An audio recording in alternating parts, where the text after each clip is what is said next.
পদ্ম গাছ ফেলে রেখে দিয়ে বেরিয়ে পড়েছিলাম আমার সেই পুরনো কাজ করতে। যন্ত্রপাতি নিয়ে চটপট করে বেরিয়ে পড়লাম ইলেকট্রিকের কাজ করতে। ভিডিওটা শেষ পর্যন্ত থাকুন। তো চলো আজকে তোমাদের মাঝে গল্পটা শেয়ার করি। হঠাৎ এক দিদা আমাদের বাড়িতে এসে বলছে, বাবু দেখ তো লাইটটা আমাদের জ্বলছে না কেন, কি কারণে? তারপরে দিদার পিছন পিছন চলে গিয়েছিলাম দিদাদের বাড়ি। আমাদের গ্রাম অঞ্চলে এখনো কিন্তু এইরকম ভাঙা বাড়িতে অনেকে থেকে থাকে। এখানকার প্রায় সবাই গরিব। পরে লেগে পড়লাম কাজে। ভালো করে বোর্ডটি দেখলাম যে একটা লাইট জ্বলছে আর একটা লাইট জ্বলছে না। তারপরে শুরু করে দিলাম তার নিয়ে কাটাকুটি। নিয়ে উঠে পড়লাম যে লাইটটা খারাপ হয়ে গিয়েছে সেই লাইটটাকে খুলে আনতে। তোমরা যে লাইটটা দেখতে পাচ্ছ এই লাইটটা কিন্তু আমি একসময় নিজে লাগিয়ে দিয়ে গেছিলাম। বৃষ্টির জন্য হয়তো কোনো কারণে জল ঢুকে গিয়ে হোল্ডারটা খারাপ হয়ে গিয়েছে। তাই একবার হোল্ডারটাকে খুলে চেক করে নিচ্ছি যে হোল্ডারটা ঠিক আছে কিনা। তারপর দেখলাম যে না, হোল্ডারটাও খারাপ হয়ে গিয়েছে।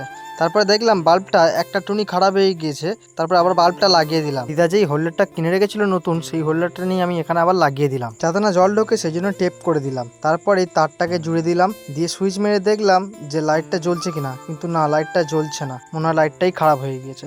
তো ভিডিওটা এতটুকুই। ভালো লাগে লাইক কমেন্ট শেয়ার করে দিও, সাবস্ক্রাইব করতে ভুলো না। আজকের মতো টাটা, দেখা হবে নেক্সট ভিডিওতে।